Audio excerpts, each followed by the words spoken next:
आज की कहानी शुरू होती है एक बड़ी कॉर्पोरेट कंपनी के कॉन्फ्रेंस रूम से। कंपनी के सभी सीनियर एग्जीक्यूटिव्स मौजूद थे। सेओ यून कंपनी की मैनेजमेंट लीड थी और जिहून उसी बिजनेस यूनिट का टीम हेड था। चेयरमैन का कहना था कि सेओ यून अभी तक अपनी लीडरशिप साबित नहीं कर पाई है। उन्होंने दोनों से कहा कि अगर वे अपनी कैपेबिलिटी प्रूव करना चाहते हैं तो उन्हें बेकुन वैली की लैंड एक्विजिशन डील हर हाल में कंप्लीट करनी होगी। कंपनी वहां इन्फ्लुएंशियल अलमनाई और बिलियनर टाइकून्स के लिए एक अल्ट्रा लग्जरी रिजॉर्ट बनाना चाहती थी। लेकिन एक बड़ी समस्या थी। बेकुन वैली के विलेजर्स आज तक किसी भी कंपनी को अपनी लैंड बेचने के लिए तैयार नहीं हुए थे। चेयरमैन ने साफ कह दिया, अगर यह डील सक्सेसफुल हुई तभी बोर्ड को उन दोनों की कैपेबिलिटी पर भरोसा होगा। मीटिंग के बाद सेओ यून और जिहून कॉन्फ्रेंस रूम में रुक गए। दोनों ने बेकुन वैली के लैंड रिकॉर्ड्स देखे और लैंडओनर्स की लिस्ट को ध्यान से एनालाइज किया। सेओ यून ने बताया कि अगर सबसे ज्यादा लैंड वाले ओनर को पहले कन्विंस कर लिया जाए तो बाकी डील करना काफी आसान हो जाएगा। जिहून ने कहा कि वो पहले बेकुन वैली जाकर विलेज और लैंडओनर्स की सिचुएशन इंस्पेक्ट करेगा।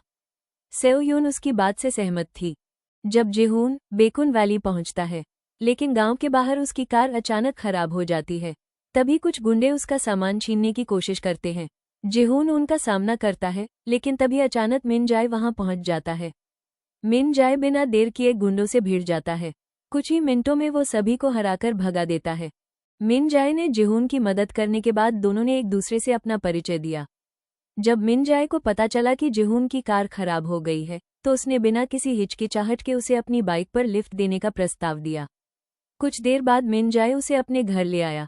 मिन जाए ने जिहून का परिचय हा यून से कराया। उसने बताया कि हा यून उसके घर में टेनेंट भी है और उसकी बहुत अच्छी दोस्त भी है। हा यून ने विनम्रता से जिहून का स्वागत किया। बातों ही बातों में जिहून को पता चला कि पूरे बेकुन वैली में सबसे ज्यादा जमीन का मालिक मिन जाए ही है। ये सुनते ही जिहून ने उसे अपने आने का असली कारण बताया। उसने कहा कि उनकी कंपनी इस वैली में एक अल्ट्रा लग्जरी रिजॉर्ट बनाना चाहती है। जिहून ने सेओ यून द्वारा तैयार किए गए ऑफर्स और बेनिफिट्स के बारे में भी विस्तार से बताया। लेकिन मिन जाए ने शांत स्वर में साफ मना कर दिया। उसने कहा कि उसके लिए पैसों से ज्यादा कीमती इस गांव की शांति और प्रकृति है। जिहून ने उसे समझाने की पूरी कोशिश की, लेकिन मिन जाए बोला कि वो इसी गांव में रहा है। शहर के बड़े ऑफर्स उसके लिए कोई मायने नहीं रखते। उसका फैसला अंतिम था। अगली सुबह जिहून निराश मन से वापस लौटने की तैयारी करने लगा। मिन जाए ने उसकी खराब कार ठीक करवा दी थी। जिहून ने मिन जाए और हायून का धन्यवाद किया। उसने महसूस किया कि डील तो नहीं हुई, लेकिन उसे दो सच्चे दोस्त जरूर मिल गए। हा यून ने जिहून की कंपनी में जॉब के लिए अप्लाई किया था। इंटरव्यू के लिए जब वो ऑफिस पहुंची तो जिहून ने उसका स्वागत किया। फिर उसने प्रोफेशनल अंदाज में कहा कि कंपनी में फॉर्मल ड्रेस कोड अनिवार्य है और उसे फॉर्मल अटायर में आना होगा इंटरव्यू के लिए। हा यून ने उसकी बात मान ली। इंटरव्यू शुरू होते ही हा यून की पहली मुलाकात सेओ यून से हुई। सेओ यून का शांत, सख्त और पूरी तरह प्रोफेशनल रवैया देखकर हा यून घबरा गई। कॉन्फ्रेंस रूम का गंभीर माहौल उस पर और दबाव डालने लगा। घबराहट की वजह से वो कई आसान सवालों के जवाब भी ठीक से नहीं दे पाई। उसे लगने लगा कि शायद उसका पहला इंप्रेशन ही खराब हो गया है। इंटरव्यू खत्म होने के बाद मिन जाए हा यून को लेने अपनी कार से कंपनी पहुंचा। कार में बैठते ही हा यून ने पूरे इंटरव्यू की बात बताई। उसने कहा कि सेओ यून का रवैया बहुत सख्त था और कॉन्फ्रेंस रूम का माहौल इतना दबाव भरा था कि वो घबरा गई।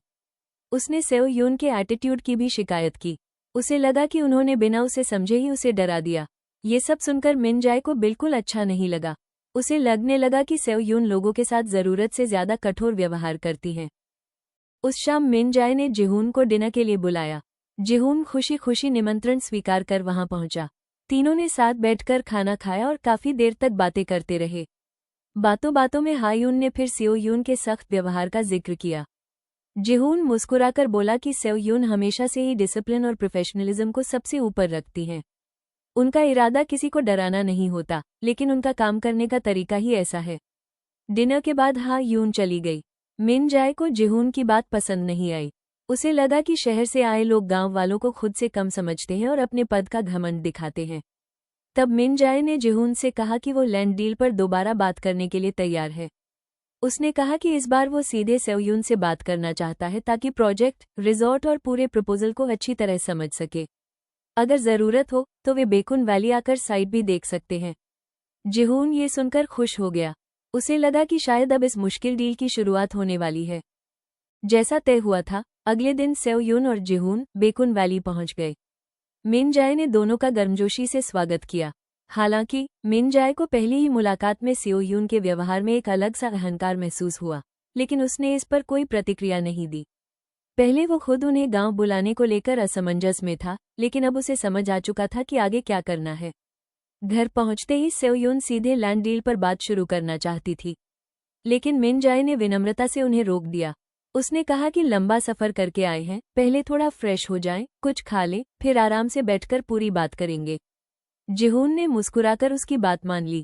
गांव उसे हमेशा की तरह अच्छा लग रहा था, लेकिन सेओ यून को ये बिल्कुल पसंद नहीं आया।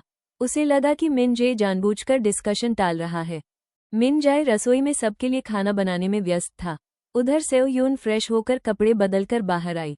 उसे लगा कि अब प्रोजेक्ट पर चर्चा शुरू होगी, लेकिन मिन जाए ने मुस्कुराकर कहा कि पहले खाना तैयार कर लेता हूँ, उसके बाद आराम से पूरी डील पर बात करेंगे। ये सुनकर सेओ यून फिर से चिढ़ गई। उसे लग रहा था कि मिन जे बार बार बिजनेस डिस्कशन टाल रहा है। इसी दौरान खाना बनाते समय गर्म तेल की कुछ छींटें सेओ यून के हाथ पर आ गिरीं।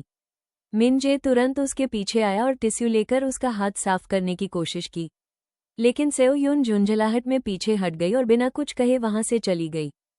गुस्से में सेओ यून सीधे जिहून के पास गई और मिन जाए के व्यवहार की शिकायत करने लगी।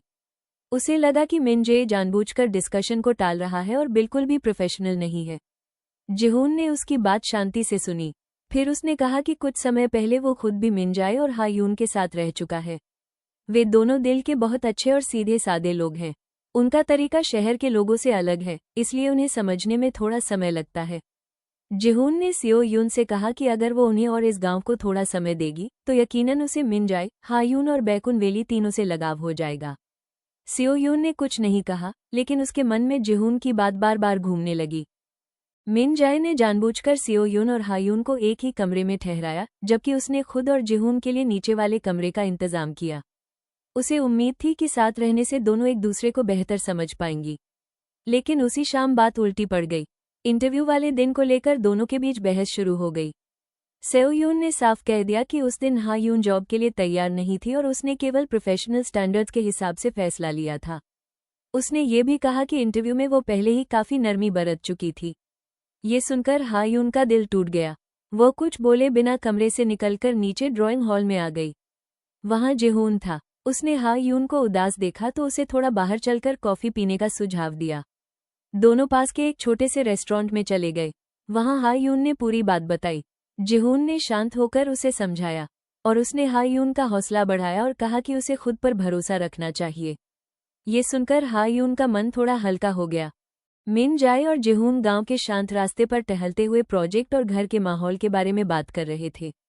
जिहून ने कहा कि सेओ यून और हा यून के बीच की मिसअंडरस्टैंडिंग लगातार बढ़ रही है। अगर वे ज्यादा दिन यहाँ रुके तो हालात और खराब हो सकते हैं।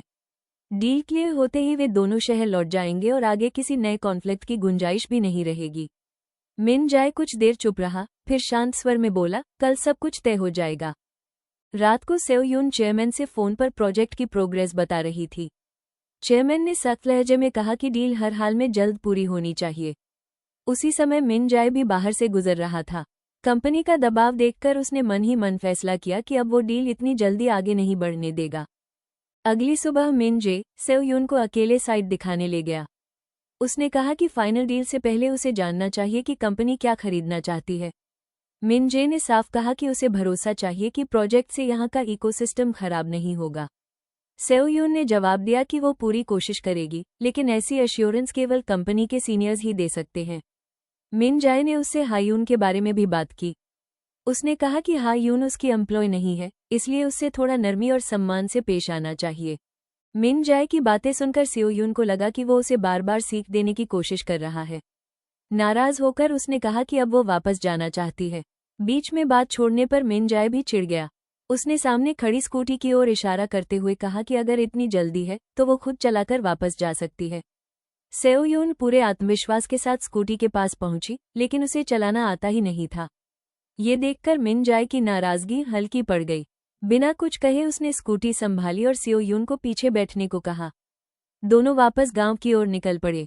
जिहून मिन जाए को ढूंढते हुए उसके फार्म पर पहुंचा। मिन जाए वहां नहीं था, लेकिन उसकी मुलाकात हा यून से हो गई। दोनों खेतों के बीच साथ साथ चलते हुए बातें करने लगे। गांव की सुकून भरी हवा ने माहौल को और भी खुशनुमा बना दिया। चलते चलते हायून का पैर फिसल गया। गिरने से पहले ही जिहून ने उसका हाथ पकड़कर उसे अपनी ओर खींच लिया। कुछ पल के लिए दोनों की नजरें एक दूसरे से मिली और समय जैसे ठहर गया। हायून हल्का सा मुस्कुराई, जबकि जिहून ने धीरे से उसका हाथ छोड़ दिया। दोनों बिना कुछ कहे फिर साथ साथ आगे चलने लगे। उस शाम मेड नहीं आई, इसलिए सबने बाहर जाकर डिनर करने का फैसला किया। खाना खाने से पहले वे पास के गांव के मार्केट में घूमने लगे। हायून जिहून की मदद करते हुए उसके लिए कुछ सुवेनियर्स और यादगार चीजें चुन रही थी। वहीं दूसरी ओर सेओयून एक एंटीक शॉप में रखी पुरानी कलाकृतियां देख रही थी। उसे ध्यान ही नहीं रहा कि मिनजाय भी उसी दुकान में मौजूद था। कुछ देर बाद सेओयून बिना किसी को बताए दुकान से बाहर निकल गई। मिनजाय ने ये देखा और चुपचाप उसके पीछे चल पड़ा। सड़क पार करते समय सेओयून का ध्यान नहीं रहा। तभी एक तेज काऊ उसकी ओर बढ़ी। मिनजाय ने तुरंत उसका हाथ पकड़कर उसे अपनी ओर खींच लिया। दोनों कुछ पल के लिए एक दूसरे के बहुत करीब आ गए। मिनजाय मन ही मन सोचने लगा कि इतनी शांत और मासूम दिखने वाली लड़की इतनी रूठ कैसे हो सकती है। अगले ही पल उसने उसका हाथ छोड़ दिया और एक कदम पीछे हट गया। दोनों के बीच खामोशी छा गई। अगली सुबह कंपनी का एक बुजुर्ग कर्मचारी सेओयून से मिलने आया। वह उससे माफी मांगने पहुंचा था। सेओयून ने सख्त लहजे में कहा कि पहले अपनी गलती सुधारिए। अगर दोबारा ऐसी लापरवाही हुई तो अगली बार नौकरी से निकाल दिया जाएगा। उसी समय वहां से गुजर रहे मिनजाय ने पूरी बात सुन ली। एक बुजुर्ग कर्मचारी से इतना कठोर व्यवहार देखकर उसे लगा कि सेओयून सच में बहुत रूखी है। वह उसके पास आकर बैठ गया। सेओयून ने सीधे कहा कि अब साइट इंस्पेक्शन और बाकी फॉर्मेलिटीज पूरी कर लेनी चाहिए। वो हमेशा गांव में नहीं रुक सकती। मिनजाय चलने के लिए तैयार हो गया। Subscribe to know full story.